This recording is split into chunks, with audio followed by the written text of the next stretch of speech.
painter, a lot of my paintings are about process, and just the process of creating etchings really draws me to it, because there's so much you can do to an etching in the process that really comes out in the final piece.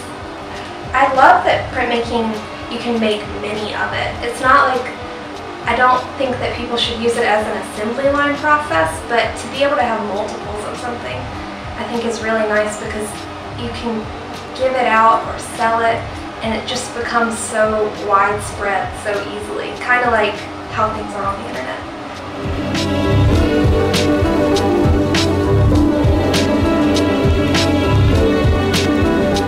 One of the interesting things about the Gibbes collection is that it is so rich with printmakers, and most of that, the printmaking activity in Charleston was really thriving in the 1920s, 30s, 40s, and of course continues today. This is an etching by Alfred Huddy. It's called Monday Morning in Charleston. Alfred Huddy was really a member of the artist colony up in Woodstock, New York, but he started spending his winters here in Charleston in 1920 and really came back for the next 30 years and is one of the most prolific interpreters of this particular area during that time period, and produced somewhere around over 200 etchings and dry points over his career. This one in particular is nice because we have the original plate from which he was working, and you see it here, and you see these grid marks. Essentially, when the artist was done making the prints, he would strike it out so that additional prints couldn't be made from the plate. A significant portion of our collection is comprised of works of art by regional artists that focused on Charleston but chose to work in the print medium. When the Gibbes was built in 1905 and became sort of the focal point of artistic activity in Charleston, this was at the same time the period where printmaking became extremely popular in this country. And therefore, artists like Alice Ravenel, U.G. Smith, Elizabeth O'Neill Verner, Alfred Huddy, Anna Hayward Taylor, who are considered the pinnacles of the Charleston Renaissance period from 1915 until the early 1940s, really focused on this institution and on their printmaking and establishing the collections here.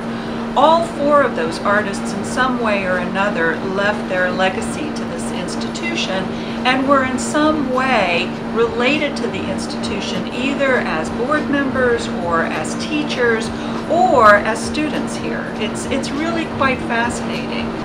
Printmaking is important, I think, because it allows a lot of artistic creativity, a lot of flexibility for artists to sort of explore what's most important to them. It offers lots of opportunities to work with mixed media, to combine photography and printmaking. So I think it is very important, and you can achieve things that you can't simply by working on a computer or working in Photoshop. The Gibbes archives includes a lot of the materials that were used to create various works of art in our collection. And here you can see some of the tools used for Japanese woodblock printing. Printing with the Japanese method was very difficult to make sure that the image registered properly. So each pull of the print with the key block and with each color had to be lined up precisely in order for the image to register properly.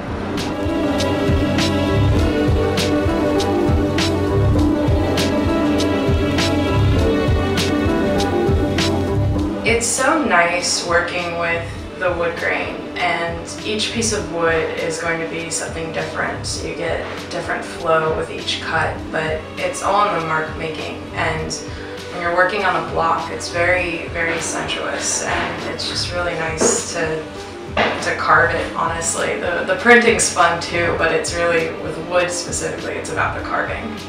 If it weren't for the traditional mediums of printmaking, we wouldn't have the digital tools that we have today. I mean, half of what you do in Photoshop you can do with an e-screen print, or you can do with various layers of colors in printmaking.